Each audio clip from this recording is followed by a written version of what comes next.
Raycasting? Voxel? Polygons? It doesn't matter as long as it attempts 3D rendering. I'm leaving out games that resemble Super Nintendo Mode 7 graphics, where it only uses a scaled and rotated 2D background layer. But there's a catch. If it uses any sort of 3D trickery that isn't pre-rendered, I'll count it in. If it has a truly 3D object or environment, I'm going to count it in. Hi, I'm Darien from Gaming Buzz, and today we're looking at 10 3D Game Boy Advance games that totally blow my mind. Before we begin, we publish great video game content almost daily, so make sure to subscribe. Hot Wheels are everyone's favorite toy car. I don't care what you say. Unique creations for vehicles, imagination, and fun stunts. Hot Wheels Stunt Track Challenge brings good challenge to the Game Boy Advance. It is not like the console or PC version of the game, but it does not lack in content. Brought to life with an impressive 3D engine, the environments have a classic vibe using only flat-shaded polygons with a few textures here and there, with a few scaling sprites for boost pickups. The cars look pretty good with textured bodies and convincing modeling. This game is great, but it definitely feels like you're driving on rails. This game is interesting. Long Japanese highways, street racing, tuners. Tokyo Xtreme Racer Advance is an impressive title for sure on the Game Boy Advance.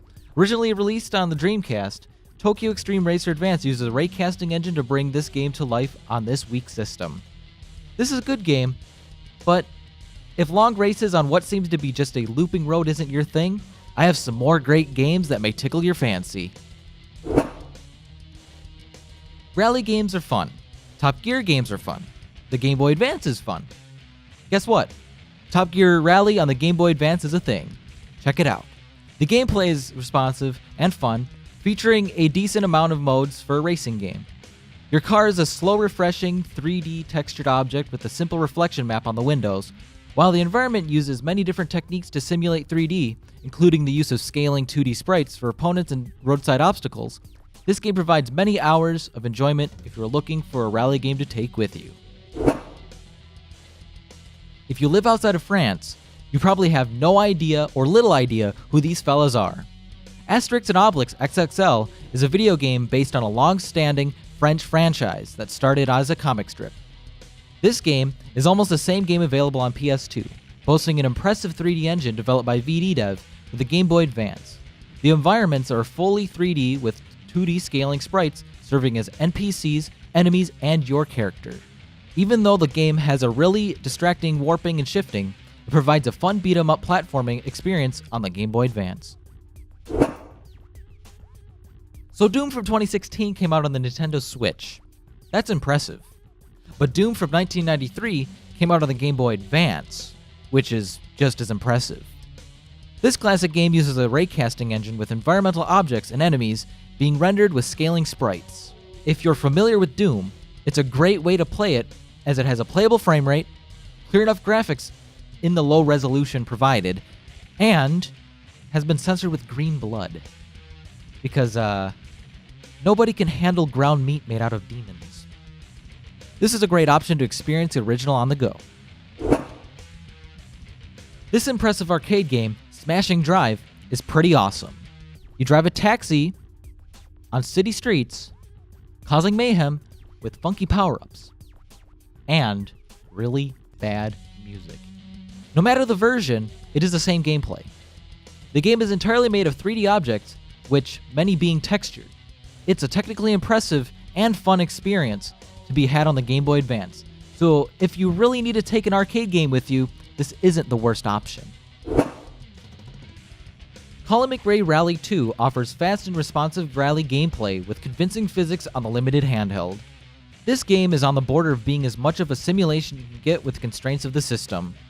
The visuals are nice as the environment is made up of 2D scaled background layer, similar to the Super Nintendo's Mode 7 rendering feature with scaling sprites for trees, fences, and other background objects or obstacles, while the car is rendered entirely in 3D.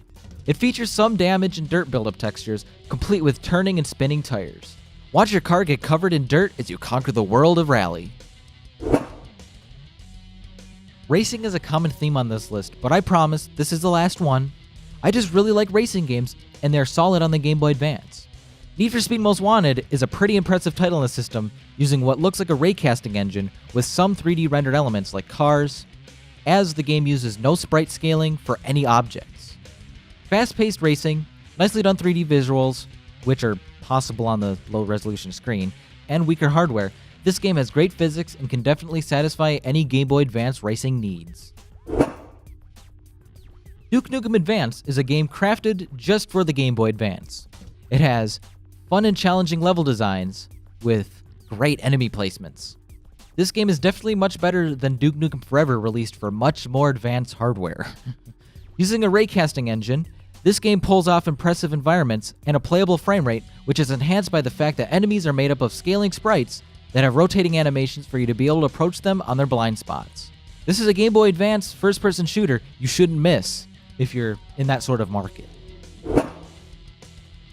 Do you like monkeys? Do you like capsules? You know what you get when you put a monkey in a capsule? Super Monkey Ball Jr. delivers great gameplay and graphics, with it playing and looking like the console counterparts.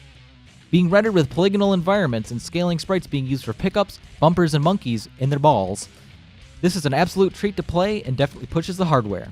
This is definitely one of the best Game Boy Advance 3D games available. I should know, as I've beaten this game way too many times.